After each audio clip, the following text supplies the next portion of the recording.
The Legend of Jigong Chapter 24. We are dropping right into the deep end, straight into the inner sanctum of Shanjiang, the Prime Minister. The center of the universe, essentially. Yeah, this is a man whose authority is absolute, yet his household is in total crisis. And it's all because of his son, Xinhuan. Who is just a piece of work. Oh, completely. He represents the absolute worst impulses of inherited unchecked power. And right now he's suffering from a bizarre, seemingly incurable affliction.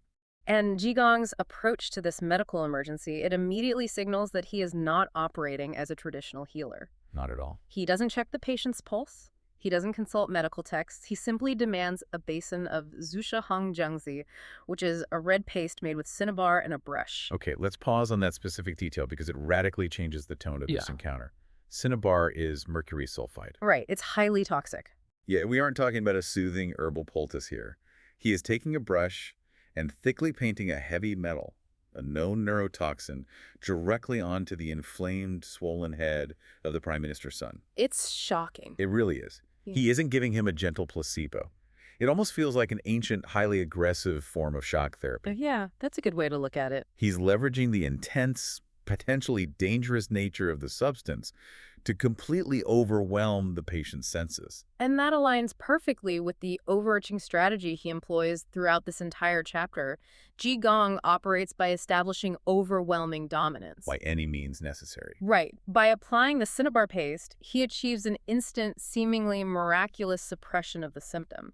The text notes that the swelling vanishes immediately, the agony stops. Just like that. Just like that. In that single moment, he establishes absolute, unquestionable authority over the patient, the terrified servants, and the Prime Minister himself. Because they wanted a magic trick to fix their problem, and he gives them exactly that. Exactly. But the physical cure is purely theatrical. It's just the setup for the actual procedure. Because the moment the swelling goes down, Jigong doesn't stay to monitor the patient. He refuses to provide a potion or an ongoing physical treatment. He's done with the physical part. Right. Instead, he writes out a prescription, but the prescription is actually a poem. A very specific poem. He hands it over, explicitly warns them that a relapse is imminent, and then just walks out of the room to have tea in the study. He completely abandons the bedside. Because he creates a vacuum, knowing exactly what will fill it. Oh, that's fascinating. The physical manifestation of the illness was suppressed, but the underlying pathogen, which is Qinhuan's moral corruption, remains entirely untouched. It's still rotting inside him. Exactly. And Jigong knows that without the constant presence of the healer, that corruption will immediately reassert itself. And it happens almost instantly, right? I mean, the second the pain is gone, Xinhuan reverts to his baseline state, which is that of an entitled predator. He wastes no time. None. He immediately starts demanding access to his beauties. And these are women the text explicitly states he has kidnapped and hoarded using his family's unassailable political power. It's horrifying. It is. He's leveraging the state apparatus to commit serial atrocities. When the servants inform him that his victims have been released, his reaction triggers the crucial mechanism of this entire medical intervention. Right. He just loses it. He falls into a state of absolute, towering rage. He screams, he threatens the servants with lethal violence, he is consumed by the loss of his illicit property. Yeah. And the text provides a very specific auditory detail here, which I find amazing. As his anger peaks, the swelling comes rushing back, growing so rapidly it makes a hoo-hoo sound as his head balloons outwards again. That auditory detail is horrifying. It emphasizes the violent physical expansion of his own toxicity. It's a very literal manifestation. Yeah, his head doesn't swell because of an external virus. It swells because his own psychological state is poisonous. The text is laying out an incredibly sophisticated psychosomatic framework here. It really is. It relies heavily on the traditional Chinese concept of Xin, or the heart. And that's understood not just as a physical organ, but as the seat of the mind, the emotions, and the moral center. So it's everything combined. Exactly. In this paradigm, severe moral deviations and intense, unchecked emotional states, like the entitled rage Xinhuan experiences over losing his kidnapped victims, they manifest as physical deformities. The outside matches the inside. Precisely. The body becomes an inescapable canvas reflecting the rot of the mind. So the terrified servants run back to Jigong, begging him to re-administer the miraculous cinnabar paste. And this is where Jigong's methods transition from aggressive to downright ruthless. He's not playing around anymore. Not at all. He flatly refuses to see the relapsing patient. He simply tells the servants, tell him to read my prescription. He's making the cure entirely dependent on the abuser actively confronting his own monstrous behavior. Because the poem he left behind is the actual medicine, and its phrasing is extraordinarily precise. What does it say again? It reads, "Sickness of the body is known to the heart. Sickness of the body requires medicine of the heart. If the heart is upright, the body is clean. When the heart gives birth to evil, that is when sickness is born." When the heart gives birth to evil, that is when sickness is born. Oh. Wow. He is forcing a man who has never faced a consequence in his entire life to look in a psychological mirror. There's no escaping it this time. No. If Jigong had gone back in and reapplied the mercury paste, he would have just enabled the behavior. He would have just been a magical enabler. Exactly. Jinhuan would have learned that he can continue to kidnap abuse and rage, and the family's wealth will simply buy the magic monk's services to fix the resulting headache. Yep. But by staying in the study, Jigong short-circuits the entire machinery of elite entitlement. He really does. The burden of the cure is shifted entirely onto the patient's agency. When Xinhuan reads the poem through the agony of his swollen head, he experiences a forced cognitive breakthrough. A real light bulb moment. The text states he has a sudden realization. He says, "I brought this illness upon myself. I abducted women. I committed many evils. If I change my ways and do good, I will be cured." And it actually works. It does. The moment that genuine psychological shift occurs, the physical deformity recedes permanently. It's a staggering sequence. I mean, this feels like an ancient, highly aggressive form of cognitive behavioral therapy. He doesn't coddle the patient. He lets the patient's own toxic anger trigger the physical relapse so the lesson sticks. It's brutal but effective. Yeah, he weaponizes the heir's own entitlement against him. But, this leads to an even more fascinating question. Which is? Well, Jigong proves he can use this method of karmic reflection on a spoiled, impulsive son. But the real test of this psychological method is whether it scales up. Oh, I see where you're going. Right. Like, can you use the exact same technique on a man who possesses genuine, terrifying systemic power? How does Jigong handle the father, the prime minister himself? Well, to understand that dynamic, we have to look closely at their conversation in the study. While the sun is upstairs inflating and deflating, Jigong and Prime Minister Qin Shang are having a quiet, high-level philosophical discussion. Just chatting over tea while the kid is dying upstairs. Pretty much. And the text notes, they're highly agreeable to each other. Qin Shang is deeply impressed by the monk's intellect. Okay. And in this atmosphere of mutual respect, the Prime Minister, a man who is described as one person below 10,000 above, makes a stunning admission. Yeah, he admits that he is profoundly, paralyzingly miserable. He's crushed by his own life. This is the man at the absolute apex of the political food chain, and he views his own life as a nightmare. He tells Jigong companion to a king is like companion to a tiger. That proverb is doing so much heavy lifting here. It really is. It perfectly encapsulates the terror of absolute monarchy. Yeah. You aren't a partner, you are prey that just hasn't been eaten yet. Exactly. The structural reality of the Song Dynasty court, which this narrative evokes, was one of constant lethal surveillance and factional infighting. Everyone is watching everyone. Always. The Prime Minister explicitly details this burden. He quotes another proverb, "Big tree attracts wind, great power breeds slander." So true. He is working day and night to manage the vast bureaucratic machinery of the empire, and his reward is a constant, suffocating paranoia. Because the stakes are so high. One misstep, one false rumor reaching the emperor's ear, and not only is he executed, but his entire extended family is wiped out. So he is entirely trapped in the architecture of his own power. And from inside that trap, he looks across the table at Jigong, a man who literally owns nothing but a ragged, patched-up robe. And he projects this massive, romanticized fantasy onto him. It's a total projection. He praises the monk's life, talking about reading sutras in ancient temples, ignoring the rise and fall of the state sleeping in until the sun is high. He views the monk's poverty as the ultimate luxury because it represents an escape from political terror. It is a profound inversion of status. The man at the absolute pinnacle of society is romanticizing the detachment of the beggar monk. The Prime Minister perceives a complete lack of secular responsibility as a state of pure freedom. He contrasts his own life, freezing in the dark at the fifth watch, waiting outside the palace gates to hold court with the monk's supposed leisure.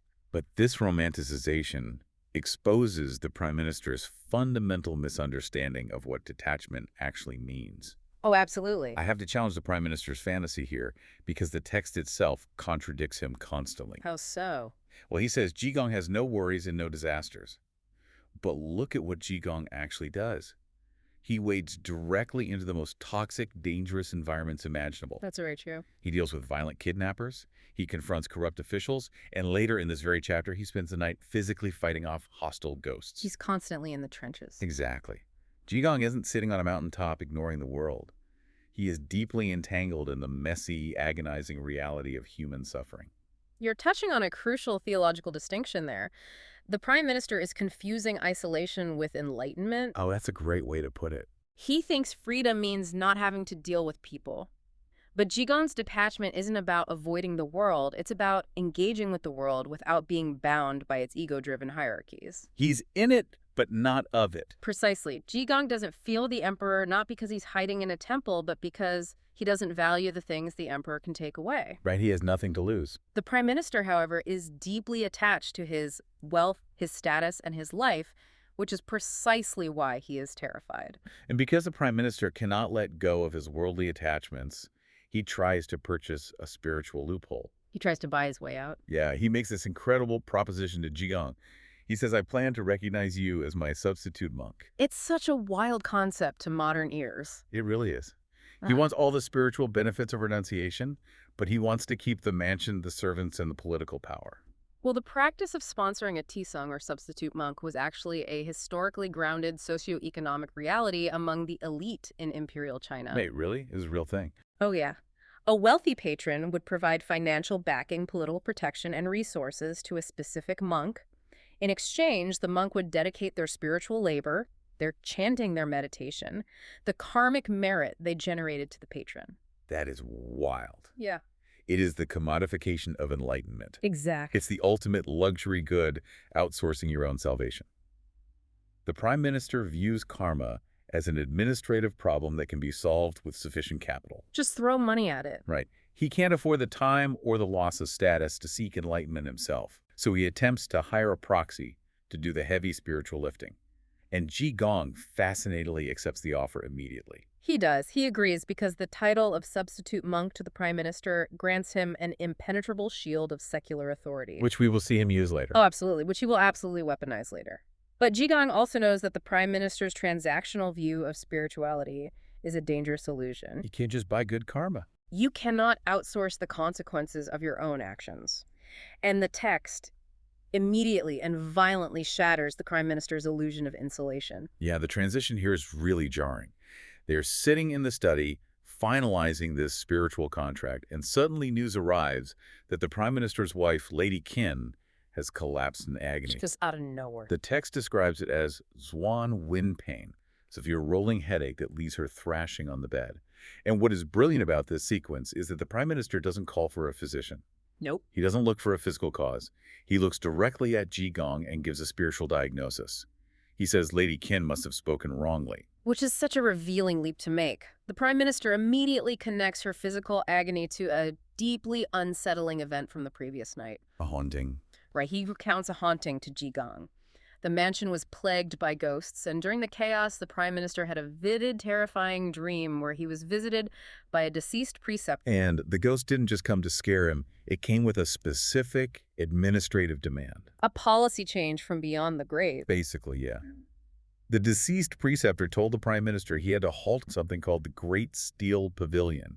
And critically, he had to release all the monks. Right. Absolute state dominance over the religious sphere. It's just a brutal flex of power. It is. The dream forces the Prime Minister to confront the systemic suffering his administration is inflicting.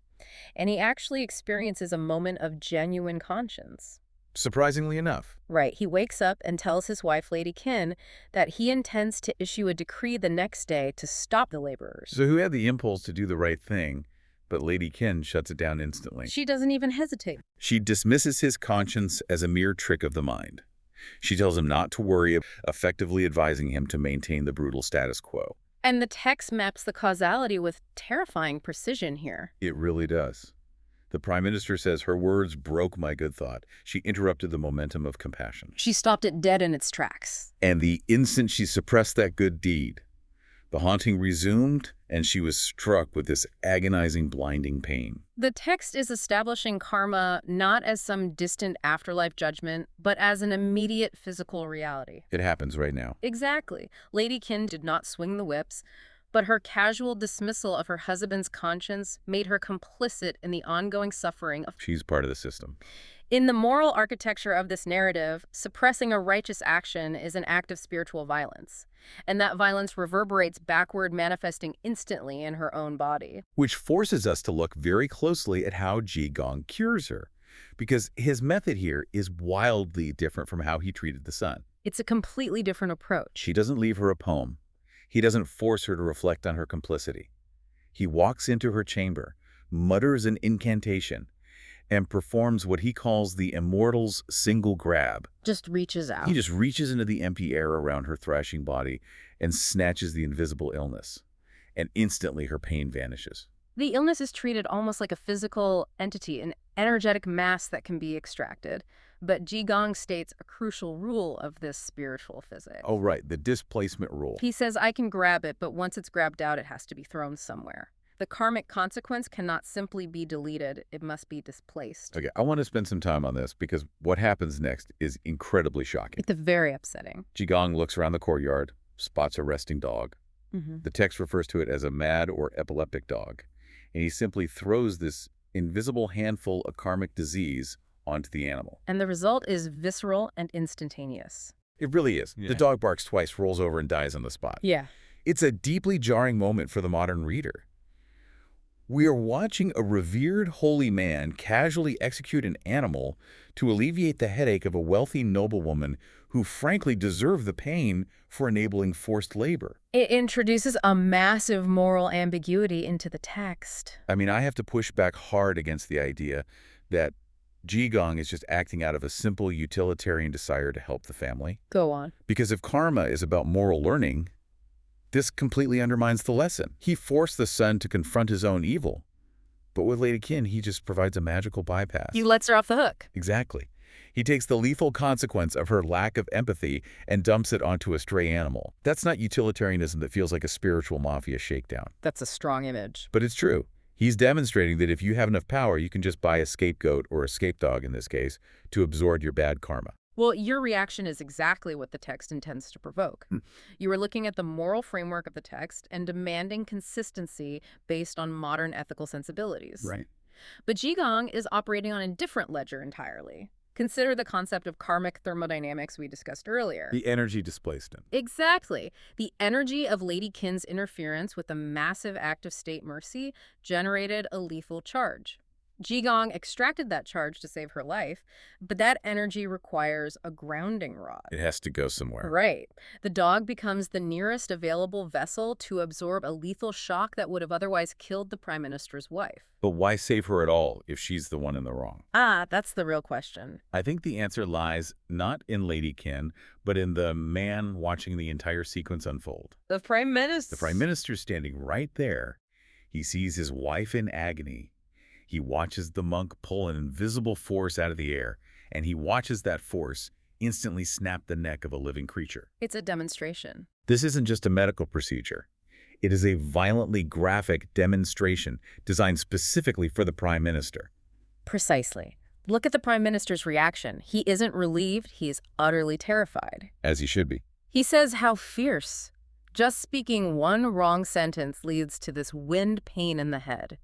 In the future, as I serve as an official in the court, I must be extremely careful and cautious with my words. He gets the message. The death of the dog physically actualizes the abstract danger of his political power. It's a masterstroke of psychological terror. The Prime Minister spends all his time worrying about the Emperor executing him. Jigong shows him that the universe itself will execute him or those he loves if he wields his authority carelessly. It shifts his entire worldview. Jigong sacrifices the dog to imprint a permanent visceral fear into the mind of the man who commands the empire. Yeah. It's a brutal, chilling calculus. One dog dies so thousands might live. Right. One dog dies so that the Prime Minister is too terrified to ever again ignore a good thought regarding thousands of forced laborers. And this demonstration of terrifying, inescapable power thoroughly breaks the Prime Minister's previous view of Jigong. He's not just a cute beggar anymore. No, he no longer sees a leisurely romanticized ascetic. He recognizes an entity of overwhelming capability. In response, the prime minister throws a massive banquet. To appease him. Exactly. And during the night, Jigong solidifies his dominance by physically fighting off the remaining ghosts haunting the compound, completely securing the borders of the prime minister's reality. He has systematically cured the heir, cured the wife, banished the supernatural threats, and terrified the head of state into moral compliance. He's completely taken over. He has entirely conquered the household. Uh-huh. But the transition to the next phase of the narrative is where things get truly absurd. Oh, yeah. This next part is wild. Because how does the absolute pinnacle of political power reward the man who just saved his family and his soul? Not with spiritual reverence. He rewards him by burying him in overwhelming hyper-material luxury. The morning after the ghost fighting, the prime minister decides that his newly minted substitute monk cannot be seen wandering around in filthy rags. It's a bad look for the brand. Right. It reflects poorly on his administration. He imposes the aesthetic of state power onto the ascetic. He orders his staff to purchase 3 complete sets of the most luxurious monastic robes available in the capital. And the text is incredibly specific about the fabrics. It's not just new cloth. It's yellow cloud satin, white embroidered satin, and blue satin, complete with custom shoes and socks. Only the best. And the price tag is staggering. Mm. 120 taels of silver. To understand the scale, a single tael of silver was a massive amount of purchasing power for a commoner. Life-changing money. 120 taels for 3 outfits is the equivalent of buying haute couture runway pieces.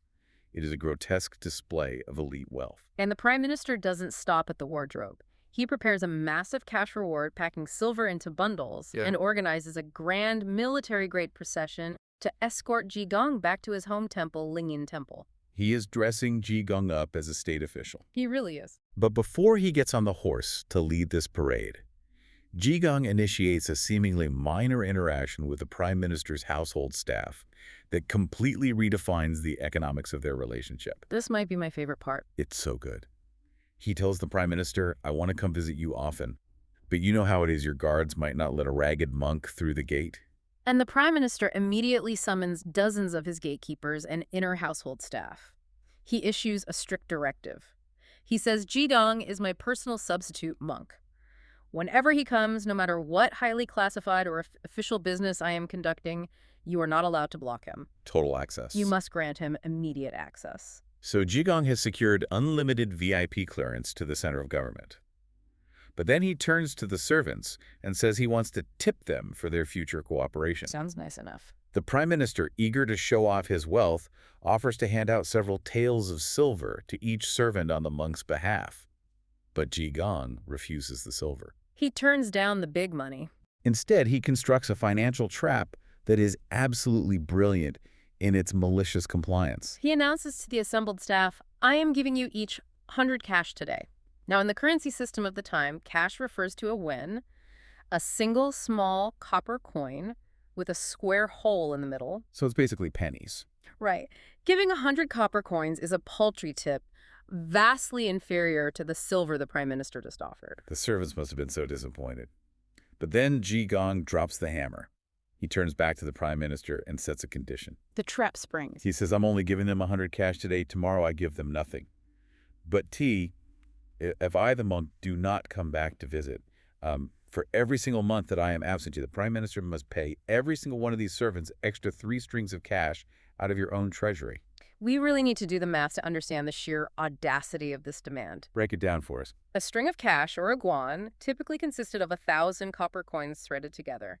So 3 strings is 3,000 coins per month per servant. That's a massive jump. He just took a 100 coin tip and leveraged it into a 3,000 coin monthly recurring penalty fee multiplied across dozens of staff members. And the prime minister, perhaps too exhausted by the supernatural events to do the mental math or just desperate to please the monk who holds his family's life in his hands, simply agrees. He just says, sure, it is done. Sure is done. Let's analyze the structural brilliance of what Jigong just accomplished. He didn't just ask for money. He indexed the wages of the working class staff directly to his own truancy. It is a phenomenal manipulation of incentives. By attaching a massive financial penalty to his absence, Jigong guarantees 2 distinct outcomes. Okay, what's the first one? First, he ensures that the prime minister will never ever be allowed to forget his spiritual obligations. Every single month, dozens of servants are going to be eagerly calculating the monk's absence. They're counting the days. They will be actively hoping he doesn't show up. They will be marching into the accounting office to demand their 3 strings of cash, constantly reminding the prime minister that his substitute monk is out there costing him a fortune in passive retainer fees. The psychological burden on the prime minister is hilarious. It really is. But the second outcome is even better for Jigong. It means he gets to stay away. Exactly. He doesn't want to live in a paranoid, high-stress political compound where a wrong word causes a lethal headache. He wants to wander the streets and drink wine. He buys his freedom. He has effectively used the prime minister's own treasury to establish an indefinite universal basic income for the household staff, entirely funding it through his own refusal to show up for work. It's genius. It's wealth redistribution disguised as an administrative oversight. He extracts maximum value from the elite to benefit the working class while simultaneously securing his own absolute freedom. Win-win. And with that contract in place, he finally allows the prime minister to parade him out of the city. He rides a horse draped in 120-tail yellow cloud satin, surrounded by 20 armed servants, ceremonial flags, and beating gongs. The prime minister even issues an official decree commanding that all other temples and monasteries must kneel in the street as Jigong passes, acknowledging him as the official substitute monk of the cabinet. Which is just wild. It is a staggering contradiction.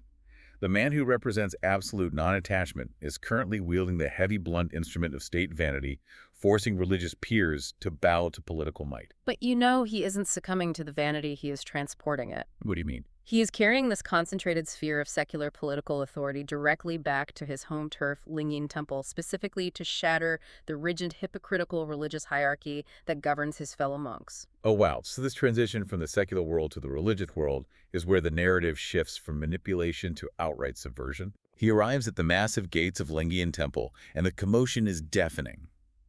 Bells are ringing, drums are beating the continues. The entire monastic community is forced to assemble to receive the prime minister's envoy. And the first thing Jigong does upon entering the temple is bypass the spiritual leadership entirely and address the economic manager. Going straight for the money. Right. He summons the abbot in charge of affairs, and gesturing to the massive chest of silver the prime minister sent, orders him to act as a bank teller. He says, weigh out the silver, make 20 packets of 50 taels and 100 packets of 10 taels. He is instantly asserting economic dominance over the temple's hierarchy.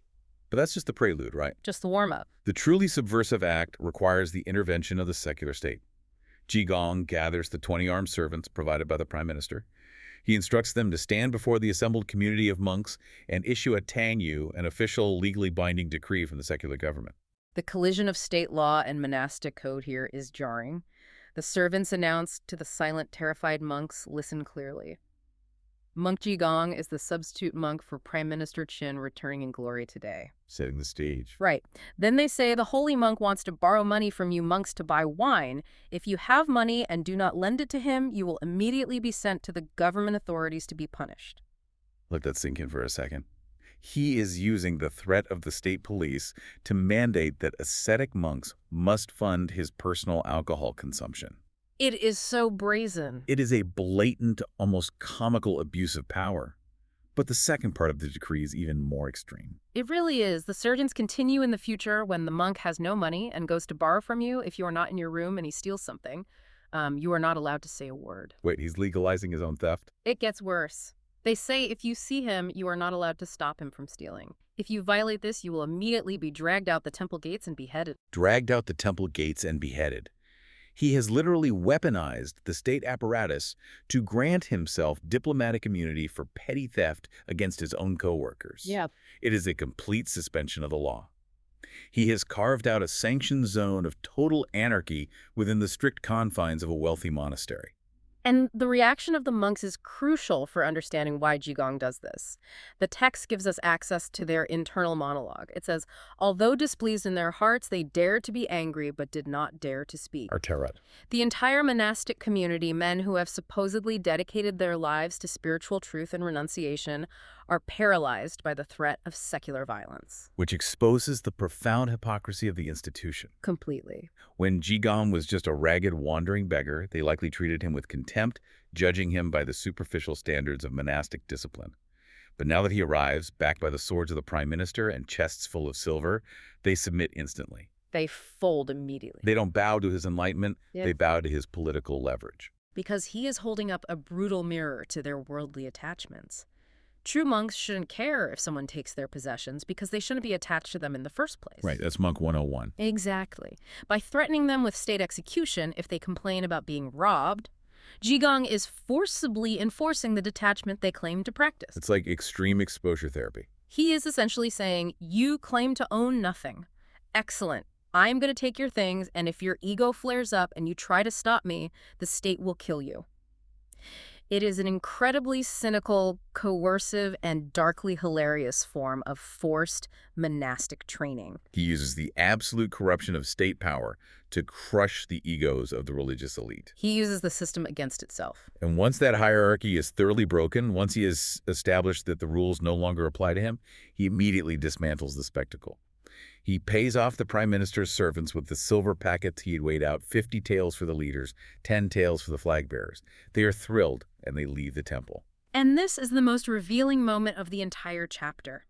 The instant the servants depart, the instant the political theater is no longer useful, Jigong sheds the costume. He literally strips it off. He takes off the 120-tael yellow cloud satin robes, the embroidered shoes, everything that signified his elite status. Just tosses it aside. He wraps it all up into a bundle and puts his filthy, patched-up, ragged monk's robe right back on. He never cared about the wealth or the prestige. It was just a prop. Exactly. It was only ever a tool to crack open the rigid structures of the household and the monastery. And now he takes that hyper-concentrated wealth straight to the lowest level of the secular economy. He walks out of the temple gates back into the bustling, gritty streets of the city and heads straight for a pawn shop. A pawn shop. This transitions us from high-level political manipulation to street-level economic warfare. His behavior when he enters the pawn shop is utterly bizarre. He walks in wearing rags, but he slams a bundle of brand new, incredibly expensive haute couture and silk on the counter. Anyone would be suspicious. Right. The manager is immediately suspicious, assuming the goods are stolen. And Jigong leans into that suspicion. He starts acting incredibly paranoid, lifting the curtain, glancing nervously up and down the street, behaving exactly like a desperate criminal trying to fence stolen property. He is deliberately cultivating an aura of illegitimacy. The pawn shop manager interrogates him. He says, "Where did you get these clothes? You better tell the truth." But then someone recognizes him. Right before the situation escalates, a clerk in the back recognizes Jigong. The clerk tells the manager, "Don't be blind. This is the master who just rode by on a horse as the prime minister's substitute monk." Which confirms exactly why Jigong allowed the prime minister to parade him through the streets in the first place. Oh, it all connects. It wasn't ego, it was a public relations campaign. He needed the entire city to visually confirm his access to legitimate elite wealth, so that when he showed up at a pawn shop in rags an hour later, they wouldn't just have him arrested for theft. The parade was the authentication process for the pawn transaction. Exactly. With his identity confirmed, the negotiation begins. Jigong demands a specific exorbitant price for the clothes, 150 strings of cash. A huge sum. The clerk, eager to make the deal, asks a logistical question. He asks if Jigong wants the payout in silver taels or in paper money. Which makes sense. Right? Both options represent concentrated, easily transportable wealth. A man could carry 150 taels of silver in his sleeves or paper notes in a pouch without breaking a sweat. But Jigong vehemently rejects the convenient options. He demands the payment entirely in heavy physical copper cash coins. He insists, "I want ready cash." Okay, we have to understand the physical reality of the currency here. As we establish, one string is 150 strings. Jigong is demanding 150 strings. That is 150,000 individual pieces of metal. 150,000 coins. The sheer physical mass of this much copper is staggering. It would weigh hundreds of pounds. The pawn shop clerks literally have to haul it out and pile it up in the doorway of the shop because it takes up so much physical space. Why on earth would a wandering monk demand wealth in its most cumbersome, immovable form? Because you cannot carry 150,000 copper coins by yourself. It's physically impossible. The moment the mountain of copper is piled in the doorway, Jigong turns to the crowd of onlookers that has gathered on the street and shouts, "Who will carry money?" By demanding heavy copper, he necessitates manual labor. He instantly generates a localized gig economy right outside the pawn shop doors. He is weaponizing the physical mass of currency to force a redistribution of wealth. Yeah. He isn't just handing out alms, he is hiring the crowd. Right, paying them for a service. A large, robust man from the crowd steps forward and volunteers, "Monk, I'll carry it for you." And Jigong's reaction is instantaneous and piercing. He lifts the man up and down and says loudly and publicly, "Your heart is bad. I won't let you carry it." He diagnoses the man's moral corruption on sight. He points at poor people in the street and assigns them loads. You carry 3 strings, you carry 2 strings. He is paying them massive, exorbitant rates just to move his money a few blocks. It's an incredible scene. He is injecting the prime minister's hoarded wealth directly into the circulatory system of the street-level working poor. It's a highly efficient, localized stimulus package. But amidst this chaotic charity, Jigong initiates a profound psychological test. Oh, the guy with the bad heart. Yes. After distributing most of the copper to the poor, there are 5 strings left sitting on the ground. 5,000 coins. But the brilliance of the trap is what happens next. The crowd is murmuring. The large man is likely embarrassed and angry. And then Jigong casually reverses his decision. He says, "Fine, let that large man carry it." He deliberately hands a massive sum of money to a man he has just publicly identified as untrustworthy. Just giving it to him. And the predictable happens immediately. The large man scoops up the 5 strings of heavy copper and bolts. He steals the money and runs away through the crowded streets. The crowd erupts into chaos. They are yelling, "He's running, Monk. Your money is stolen."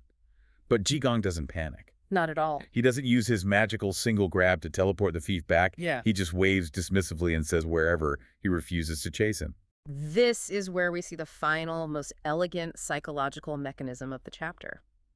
Jigong intentionally created a scenario of irresistible temptation for a corrupt individual. He practically handed him the bait. He loaded him up with the physical burden of wealth, and then he let him run. But Jigong doesn't just let him go. The text notes that Jigong quietly tracks him, calculating his route. Just following along. And the text provides a very specific, deliberate metric. The large man runs through 17 different alleys. Think about the biological reality of that flight. The man is sprinting at top speed, fueled by adrenaline and the terror of being caught by a magical monk with the backing of the prime minister. It's a full-on panic sprint. And he is doing this while carrying 5 heavy strings of copper coins. The physical exertion required to navigate 17 winding alleys with that much dead weight would be agonizing. His lungs would be burning, his muscles failing. He is essentially forcing a corrupt man to physically haul the weight of his own greed across the city. It's like forcing an embezzling banker to carry the gold bars he stole across a desert on his own back. The wealth itself becomes the instrument of his torture. And the physical exhaustion is mirrored by the psychological breakdown. As he runs through alley after alley of the paranoia compounds, he is constantly checking over his shoulder, wondering when the mystical retribution is going to strike. The waiting is the hardest part. The tension of the unchased escape is far more punishing than immediate apprehension.